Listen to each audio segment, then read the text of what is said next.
Diz assim a palavra do nosso Deus, irmãos. Paulo, apóstolo de Cristo Jesus, por vontade de Deus, aos santos que vivem em Éfeso e fiéis em Cristo Jesus.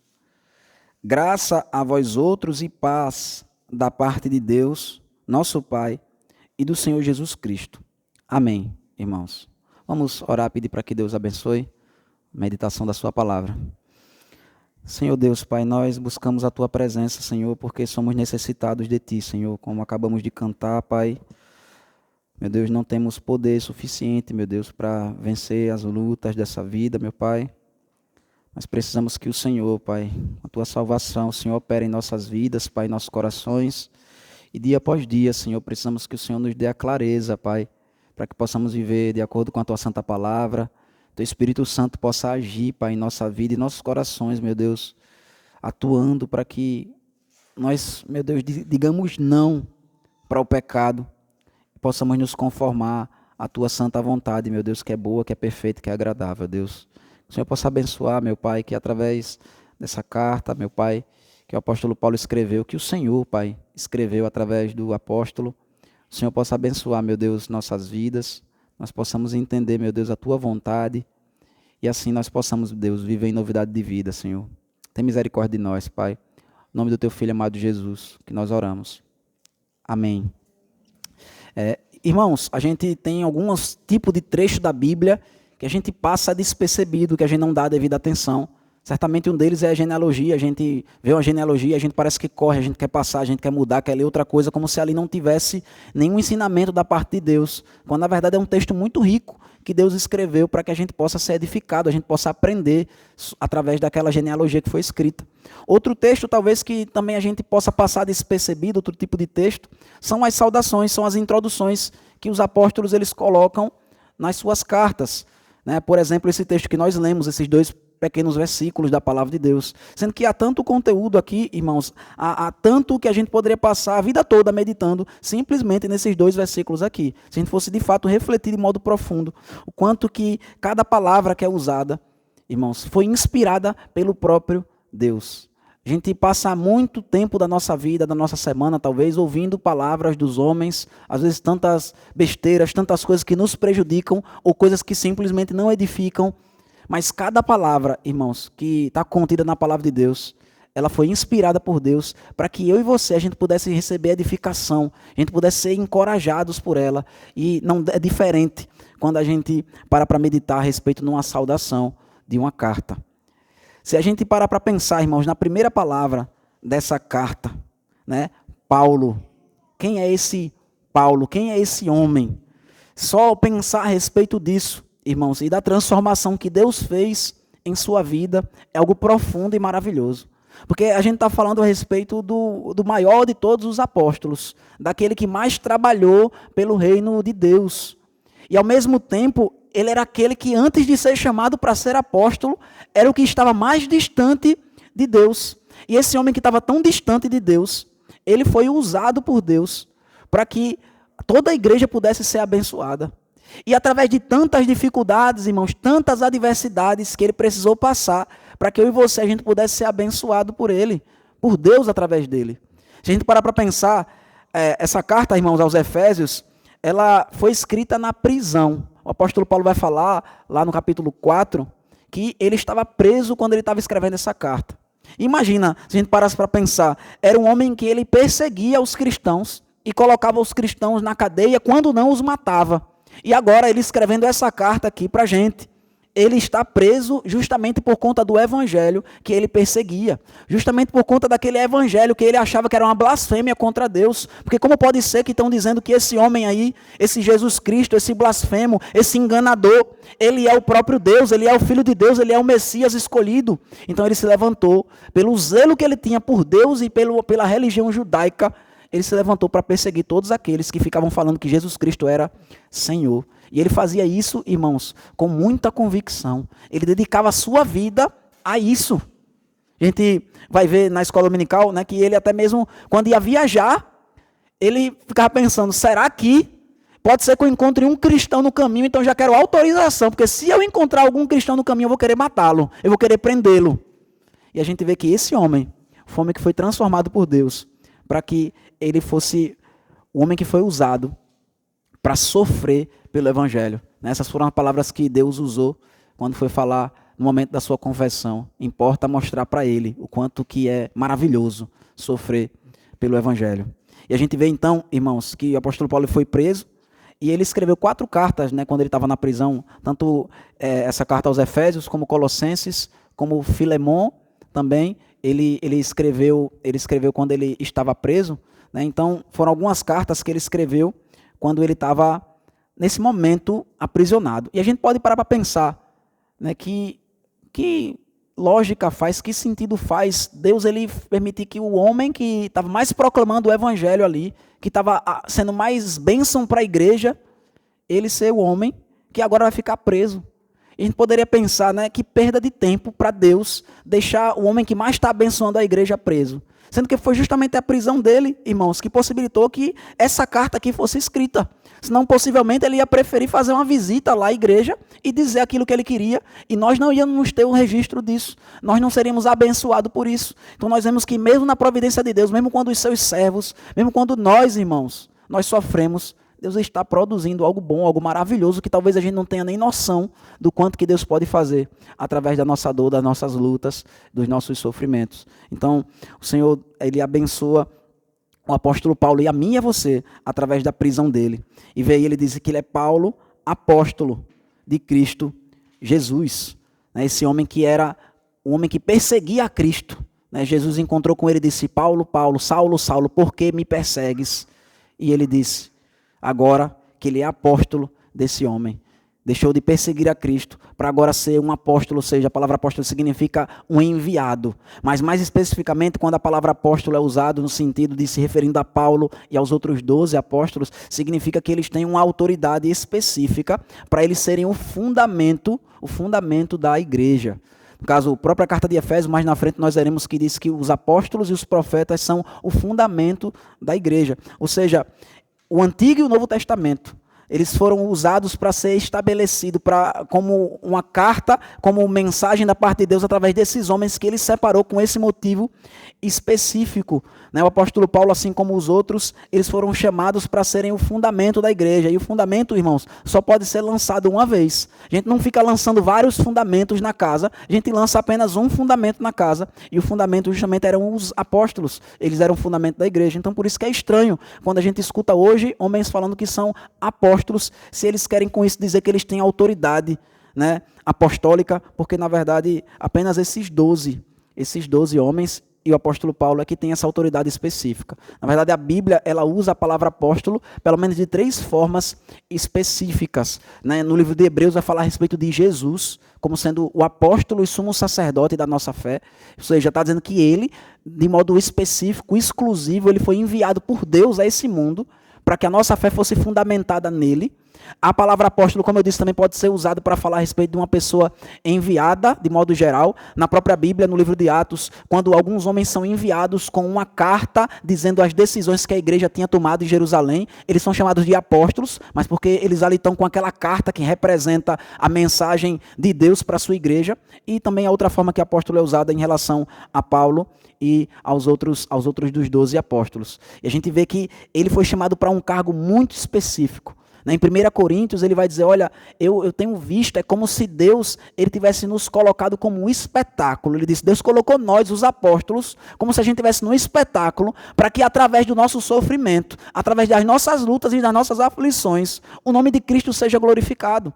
Os apóstolos, irmãos, não eram homens que se sentavam em tronos nas igrejas e eles decidiam tudo o que a igreja ia fazer de modo ditatorial. Pelo contrário, a gente vê que os apóstolos, até mesmo lá em Atos, vai relatar também que eles se juntavam com os presbíteros, ou seja, com os pastores das igrejas, para poder tomarem as decisões da igreja. Mesmo ele tendo a autoridade, irmãos, que o Senhor Jesus delegou a eles, ainda assim eles não usavam essa autoridade de um modo ditatorial.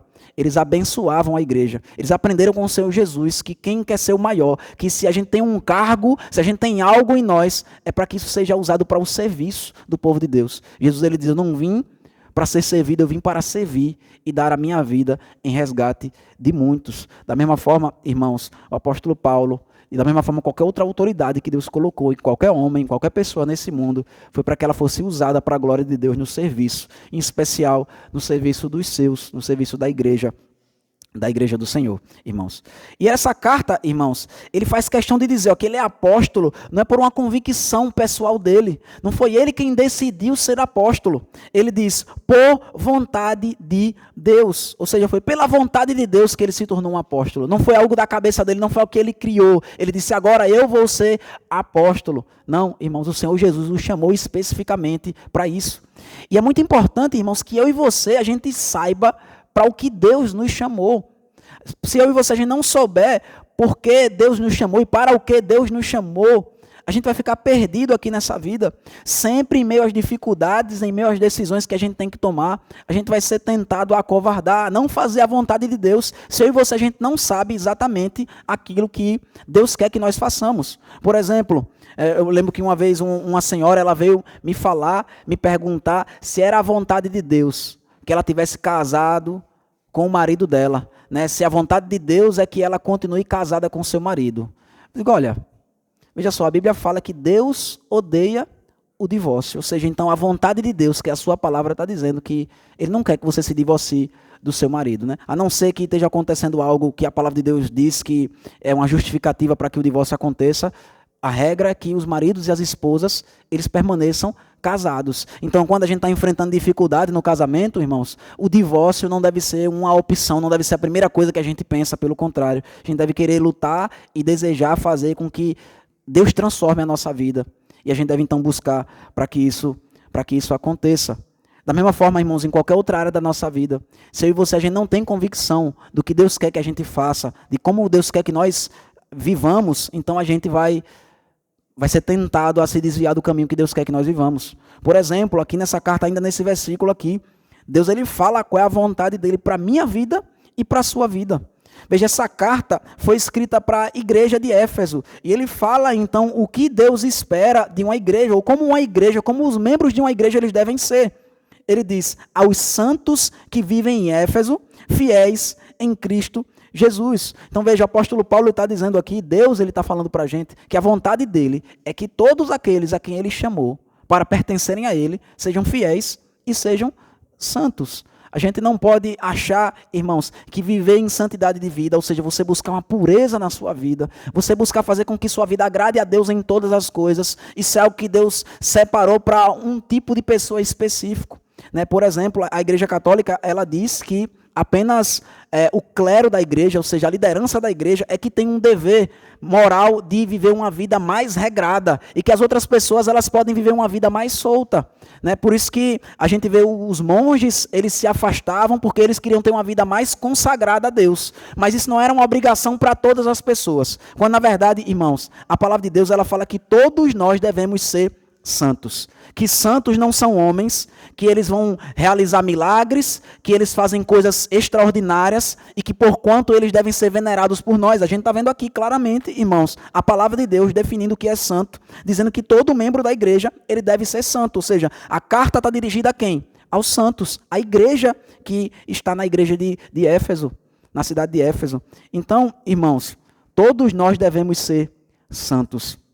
A palavra de Deus diz em Hebreus, capítulo 12, versículo 14, que sem santidade ninguém verá o Senhor. Então a santidade não é para ser, irmãos, buscada por algumas pessoas específicas na igreja, mas todos nós devemos ser santos. Não é apenas o pastor, os oficiais da igreja, algumas pessoas que querem se dedicar mais, devem buscar uma vida santa, mas todas as pessoas, irmãos, que se dizem cristãos, que se dizem crentes, que dizem pertencer a Deus e ao seu Filho Jesus Cristo, elas devem buscar viver uma vida santa.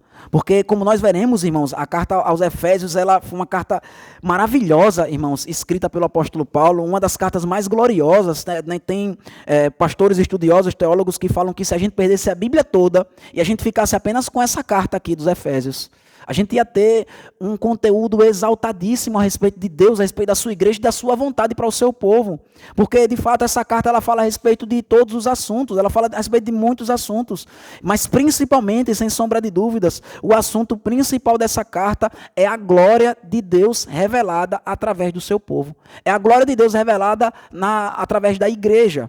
Se os irmãos já tiveram algum contato com a palavra de Deus em Efésios e em Colossenses, vão ver que são duas cartas muito parecidas, né? Sendo que em Colossenses o apóstolo Paulo está dando uma ênfase maior na pessoa de Cristo.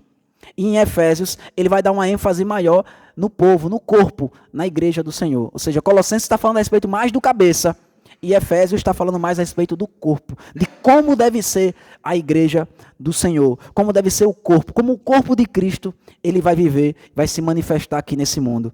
Por quê? Porque o cabeça ele vai ser conhecido no mundo através do seu corpo, através da igreja do Senhor. Então ele vai dar aqui vários mandamentos e vai nos dizer de modo muito claro como a igreja deve viver. Por isso que de fato essa carta, irmãos, esse texto da palavra de Deus é maravilhoso para que eu e você a gente possa aprender como deve ser a vida de um cristão. E ele já deixa aqui claro desde o começo, irmãos, que deve ser uma vida de santidade, que deve ser uma vida de fidelidade ao Senhor. A gente deve viver uma vida santa, irmãos, fiel a Deus. Imagina só, o que é fidelidade de verdade, irmãos? Será que a esposa ela vai dizer, não, eu aceito que o meu marido ele me traia de vez em quando, contanto que não sejam tantas vezes assim na semana, né? Se ele separar uma vez na semana para poder estar me traindo, não tem problema, porque durante 6 dias da semana ele está sendo fiel a mim.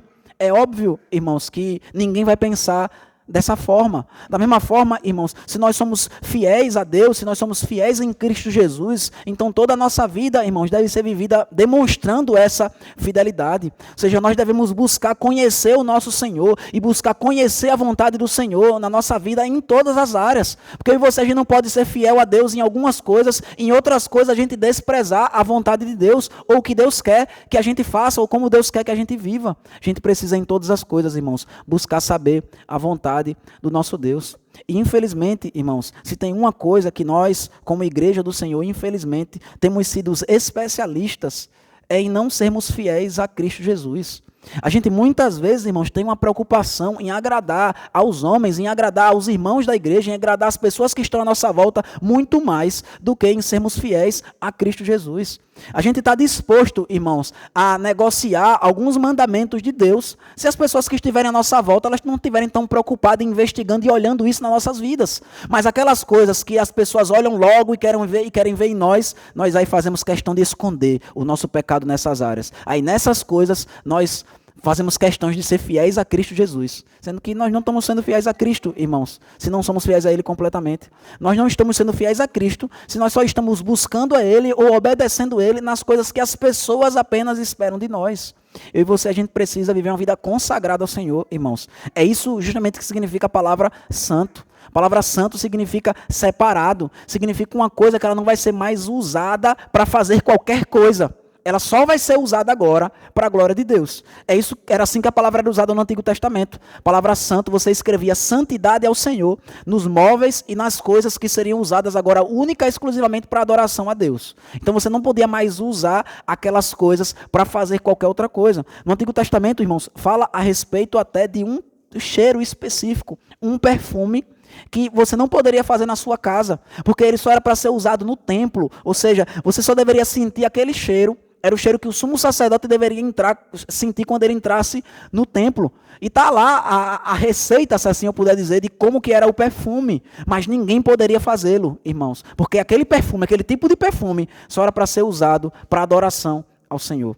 É isso que Deus espera da minha vida e da sua, irmãos. Que a nossa vida ela seja vivida única e exclusivamente para a glória de Deus.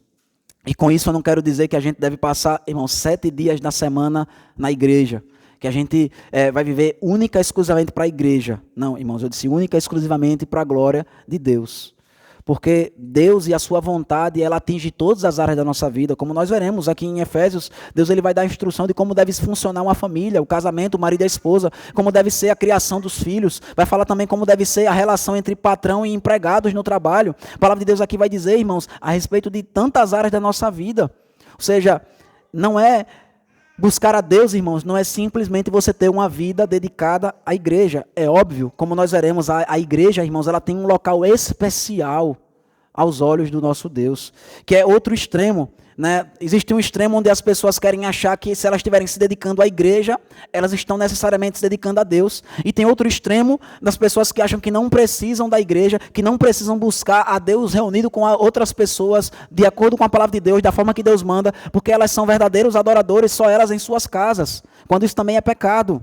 A gente precisa entender o equilíbrio, irmãos, de todas as coisas que Deus quer que nós façamos na vida. É exatamente isso que está faltando nas nossas vidas, irmãos, o equilíbrio. A gente tem muita facilidade em andar por extremos, a gente quer viver a vida de acordo, ou como a gente falou aqui dos fariseus e dos saduceus, né? Ou a gente quer viver uma vida completamente liberal, sem obedecer mandamentos nenhum do Senhor, ou a gente fica criando nossas próprias regras para que a gente possa viver de acordo com elas, quando na verdade a gente precisa obedecer aquilo que o Senhor Deus requer de nós. Então, eu e você, a gente precisa, irmãos, entender como Deus quer que nós vivamos. Cristo, ele precisa estar no centro da nossa vida, de modo que todas as outras coisas, elas vão entrar em órbita, elas vão encontrar o seu devido lugar, quando Cristo realmente estiver no centro da nossa vida. Sabe por quê? Porque quando Cristo ele estiver no centro da nossa vida, irmãos, então nós leremos a sua palavra, nós iremos buscar o conhecimento da vontade de Deus, dispostos a nos submetermos. A gente não vai procurar na Bíblia, irmãos, coisas que nós concordamos para que a gente possa vivenciar daquela forma. E coisas que talvez a gente não goste tanto, mas que está na palavra de Deus, a gente deixe para lá. Não, irmãos, se Cristo está no centro da nossa vida, nosso desejo vai ser nos submetermos a Ele em todas as coisas. E o Senhor Deus, Ele com toda a sabedoria, irmãos, estabeleceu qual lugar cada coisa deve se encontrar em nossa vida, em nossos lares, em nossos trabalhos, em nossas famílias.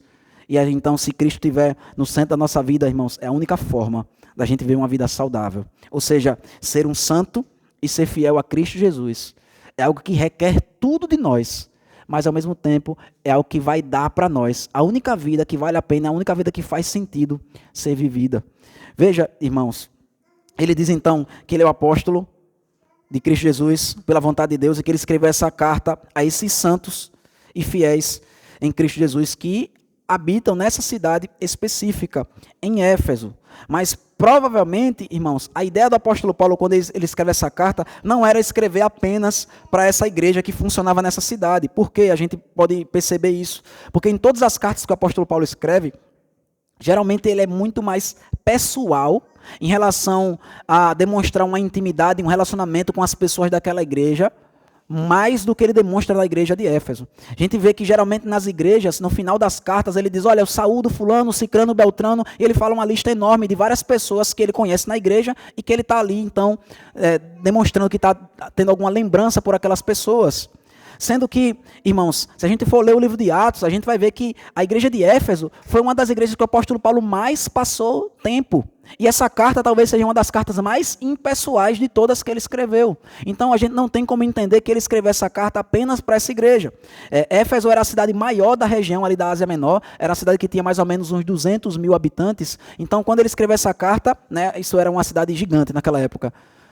Então, quando ele escreveu essa carta, não era apenas para aquela cidade, mas para as cidades em volta também, elas poderem receber aquela carta e receber essas recomendações do apóstolo Paulo. A gente vê no livro de Atos que o apóstolo Paulo passou 3 anos ali naquela igreja, pregando o evangelho diariamente, que ele encontrou um local ali, a escola de Tirano, onde foi permitido a ele tinha um horário ali de almoço, mais ou menos do meio-dia até as 3 horas, que ele tinha um local, uma escola, para ele poder estar ensinando a palavra de Deus. Então, uma igreja foi muito bem estabelecida ali na cidade de Éfeso. A gente vê que essa igreja, irmãos, foi uma das igrejas mais privilegiadas do Novo Testamento, ou talvez da história da humanidade, se assim a gente puder dizer. Por quê? Porque o seu fundador foi o apóstolo Paulo. Mas não apenas isso, quando a gente vai ler a primeira carta ao Timóteo, a gente vai ver que o apóstolo Paulo ele diz, olha, eu te enviei aí para Éfeso. Então, o apóstolo Paulo passou 3 anos ali, mas ele também mandou o seu braço direito para passar também algum tempo ali naquela igreja. Então, aquela igreja foi pastoreada não apenas pelo apóstolo Paulo durante algum tempo, mas depois foi pastoreada também por Timóteo. E a gente vê que até o próprio Senhor Jesus, irmãos, escreve uma carta específica para essa igreja, como nós lemos até um pedaço dela na liturgia. A gente vê que o Senhor Jesus ele se dirige àquela igreja diretamente, escreve uma carta para essa igreja de Éfeso. A gente vê também, irmãos, a história nos conta, não mais a palavra de Deus, mas a história nos conta aqui também o apóstolo João. Ele findou os seus dias, pastoreando a igreja de Éfeso. Então essa igreja, irmãos, teve nada mais, nada menos do que o apóstolo Paulo, Timóteo e o apóstolo João como alguns dos seus principais pastores. E a gente vê que certamente isso produziu fruto e resultado, porque doutrinariamente eles estavam perfeitos. Quando a gente vê que eles receberam lá a carta do Senhor Jesus Cristo, o problema deles foi o fervor espiritual que eles haviam perdido, o desejo e o amor pelo Senhor Jesus Cristo, que óbvio isso coloca tudo a perder. Mas os seus pastores não deixaram de ensinar eles o ensino correto da palavra de Deus. A gente vê então que essa igreja é uma igreja muito, muito especial, irmãos, e que com certeza o apóstolo Paulo ele escolheu essa cidade de modo específico para que através daquela igreja, daquela cidade, outras cidades à sua volta pudessem ser abençoadas. No versículo 2, irmãos, a gente vai ver uma saudação que parece ser a saudação padrão do apóstolo Paulo, e os outros apóstolos acabaram adotando também, quando ele escreve uma carta para a igreja. Ele diz, graças a vós outros e paz, da parte de Deus nosso Pai e do Senhor Jesus Cristo. Graça a vós outros e paz. São as duas palavras, graça e paz, que o apóstolo Paulo usa para saudar aquelas igrejas que ele escrevia a carta. Sendo que isso não é uma expressão, irmãos, utilizada de qualquer forma. Veja, isso não é algo como um bom dia simplesmente, que a gente fala sem refletir naquilo que a gente está pensando. Tem irmãos que você não desejar a paz do Senhor para ele fica com raiva. Sendo que, irmãos, não é o simplesmente falar ou deixar de falar que é o mais importante. Mas, na verdade, aqui o apóstolo Paulo está demonstrando o desejo do coração dele para aquela igreja. Ele está abençoando aquela igreja através dessas palavras. Ele está saudando, expressando o desejo do seu coração por ela. Veja, a expressão paz, irmãos, era uma expressão que era usada pelos judeus para saudarem uns aos outros, né? Shalom, que os irmãos conhecem. Eles se saudavam assim.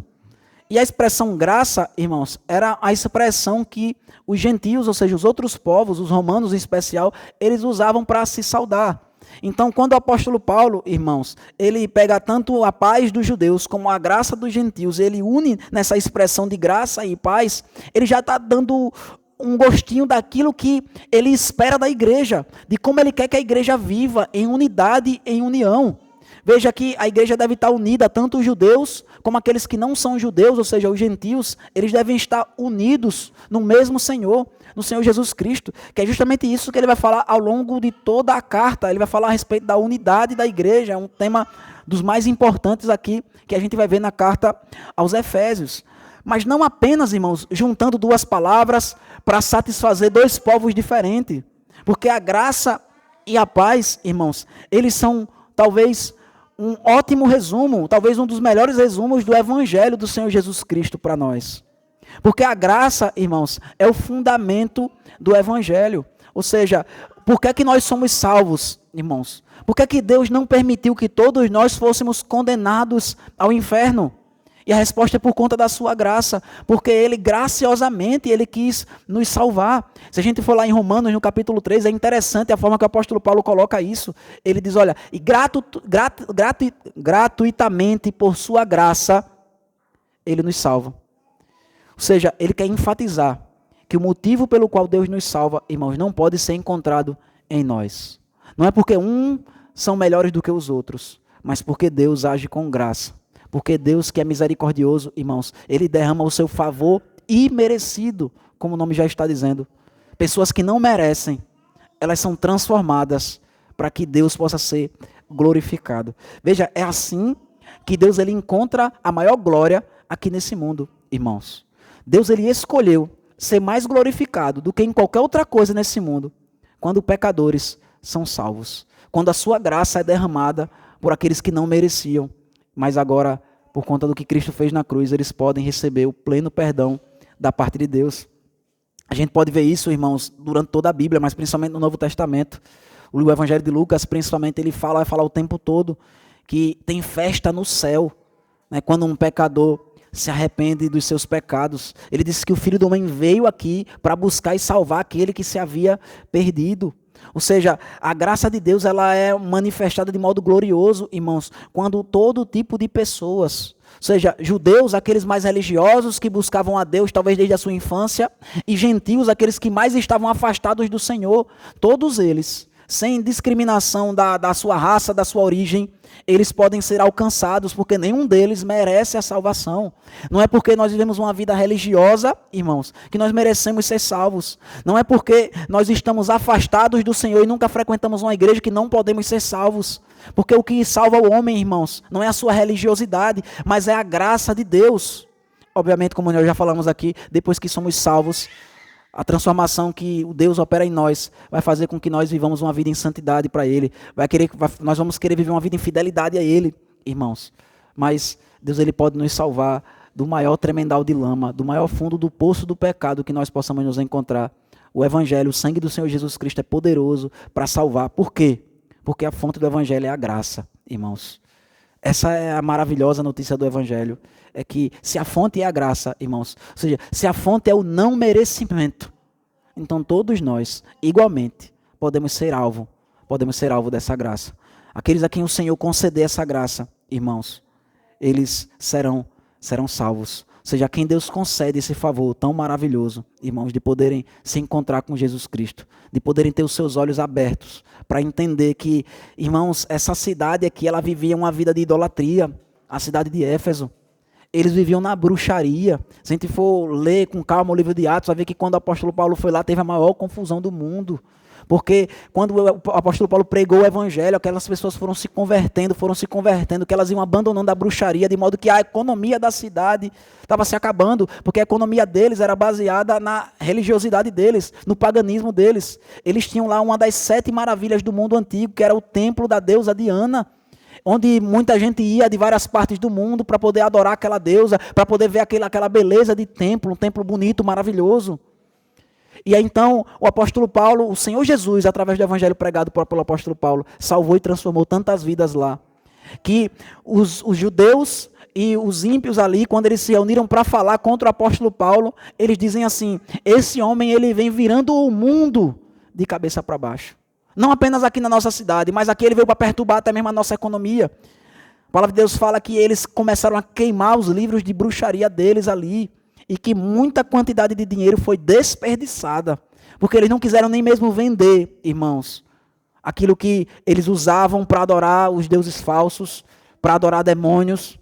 Eles simplesmente destruíram absolutamente tudo, porque o tesouro que eles encontraram, irmãos, no Evangelho, na graça do Senhor, é mais valiosa do que qualquer outra coisa. Eles estavam dispostos até mesmo a perder. Eles não ficaram se questionando: será que vale a pena a gente estar conhecendo esse Deus agora? Será que vale a pena a gente buscar transformar nossa vida completamente por causa desse Deus aí, desse Senhor Jesus aí que a gente está ouvindo falar agora, que a gente nunca ouviu nada antes a respeito dele? Não, irmãos, porque seus corações foram transformados pelo Evangelho do Senhor Jesus. A graça os alcançou. E o resultado, irmãos, da graça nos alcançar é justamente a paz.